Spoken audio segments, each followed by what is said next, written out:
Bismillahirrahmanirrahim. Assalamualaikum warahmatullahi wabarakatuh.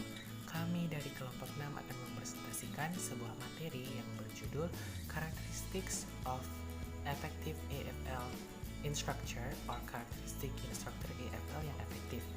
Namun sebelum itu, saya akan memperkenalkan anggota dari grup 6 adalah yang pertama saya sendiri, Muhammad Nur Alim Said, yang kedua Andi Himayah Humairah, dan yang terakhir yaitu Dania Ramadhani Elsa.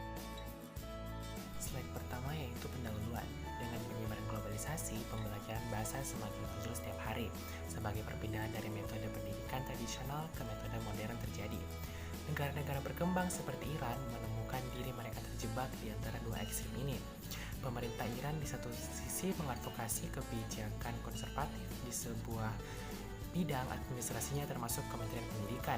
Pada sisi lain, dengan hadirnya media massa, satelit, dan internet, publik Iran juga dihadapkan pada metode berpikir dan belajar yang baru dan modern.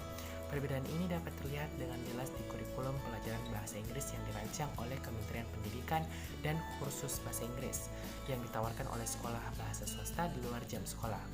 Saat ini, dengan ketidakpuasan para pembelajar bahasa dengan kelas gaya terjemahan tata bahasa yang ditawarkan di sekolah mereka, sebagian besar mengacu pada privat lembaga untuk pembelajaran bahasa yang berkualitas. Dengan begitu, banyak siswa yang mengacu pada privat sekolah bahasa, tiba-tiba terjadi peningkatan jumlah sekolah bahasa di semua kota besar negara selama dekade terakhir. Yang kedua yaitu ulasan literatur. Perubahan metode pengajaran bahasa selama abad yang lalu secara langsung dipengaruhi oleh kebutuhan yang timbul dari peserta didik. Ketika berbahasa modern memasuki sistem pendidikan di negara-negara Eropa, mereka diajarkan menggunakan metode yang sama yang digunakan untuk mengajar bahasa Latin, yaitu menghafal dari kosakata, aturan tata bahasa yang ketat, dan kalimat untuk terjemahan. Pada akhir abad ke-18, metode ini menjadi hal yang biasa di semua lembaga pendidikan tinggi sebagai cara standar belajar bahasa asing dan kemudian disebut sebagai metode terjemahan tata bahasa. Ulasan literatur. Setelah beberapa dekade, dengan hadirnya perang di dunia Eropa pada awal abad ke-20, kebutuhan baru akan pembelajaran bahasa muncul. Tentara-tentara yang dikirim ke Eropa untuk berperang dengan Jerman dan Sekutu Melaka diminta untuk belajar bahasa dengan tujuan lisan. Prajurit Angkatan Darat diminta memperoleh kecakapan berbicara daripada kecakapan menulis yang lazim dalam metode penerjemahan tata bahasa. Hal ini menyebabkan pendekatan baru yang menekankan aspek lisan daripada bahasa aspek tertulis. Pendekatan diadopsi oleh tentara kemudian berkembang menjadi pendekatan baru yang disebut metode audiolingual. Beberapa prinsip utama dari pendekatan adalah pembelajaran bahasa asing adalah proses mekanis dan dapat dicapai melalui pengungkapan struktur dan percakapan secara terus-menerus.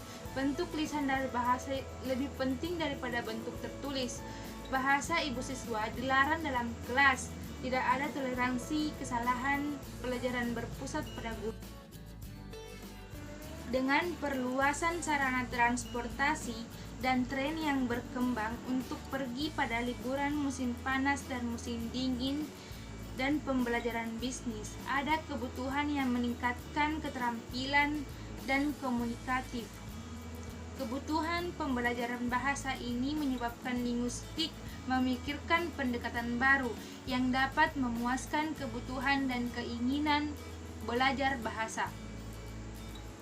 Metode ini disebut metode komunikatif yang berfokus pada kemampuan komunikatif pembelajaran bahasa daripada penguasaan struktur.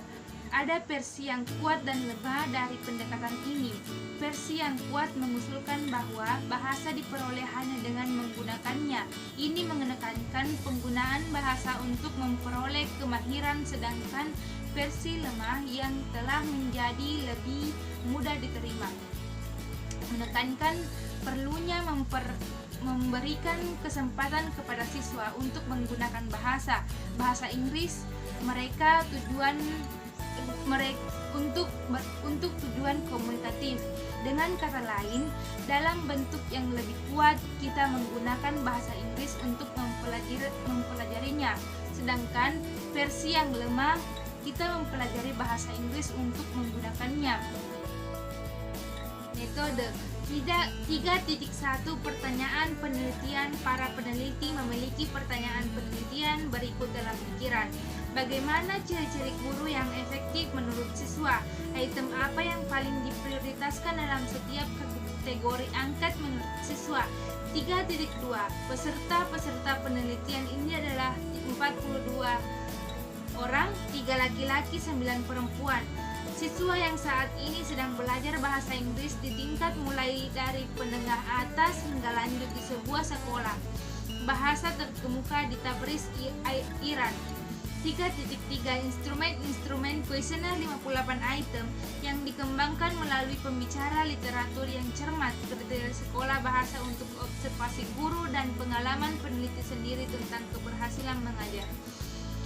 Kuesioner untuk 58 item ini dibagi menjadi 8 bagian. Judul untuk setiap bagian adalah sebagai berikut: kualitas pribadi pemerintah bahasa Inggris, metodologi pembelajaran, metode evaluasi, jumlah penekanan guru pada keterampilan yang berbeda, penguasaan pembelajaran, hubungan guru siswa, akhirnya program manajemen institut.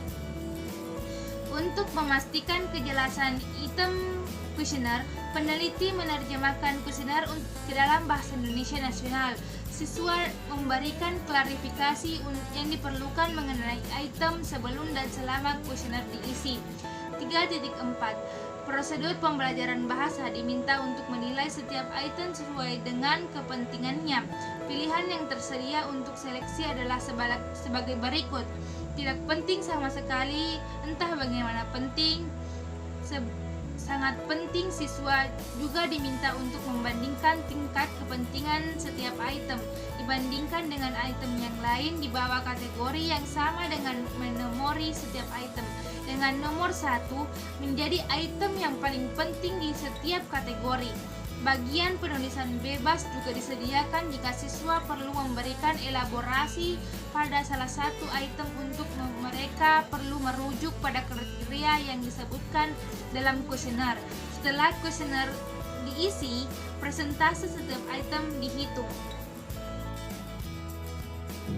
Hasil bagian pertama dari kuesioner adalah mengenai kualitas pribadi seorang guru yang efektif, jenis kelamin, usia, penampilan, dan kenyaringan guru.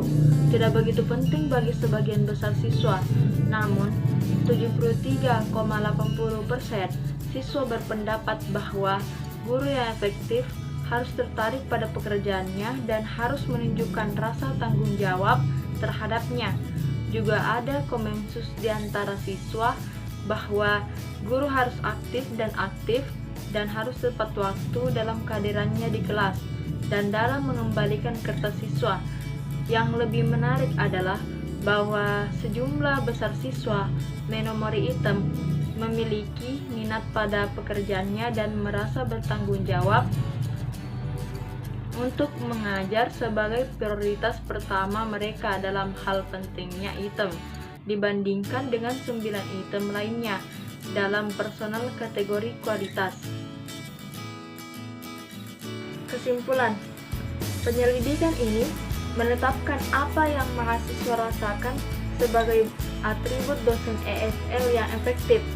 Menurut penelitian ini, beberapa fitur terpenting dari seorang guru EFL yang efektif dan sukses adalah memiliki minat pada pekerjaannya, memiliki rasa tanggung jawab terhadap pekerjaannya, percaya diri, tepat waktu, mendorong siswa untuk menggunakan bahasa target setiap saat, memberikan koreksi tata bahasa eksplisit, memberikan penjelasan rinci selama tugas, membaca dan mendengarkan, menekankan kuis lisan yang sering, menekankan semua keterampilan khususnya berbicara, memiliki pengetahuan tentang materi pelajaran, memiliki kemampuan untuk mengkomunikasikan ide secara efektif, memiliki kemampuan menjawab pertanyaan siswa, memiliki rasa hormat terhadap siswa, bersikap baik dan ramah, mendorong partisipasi,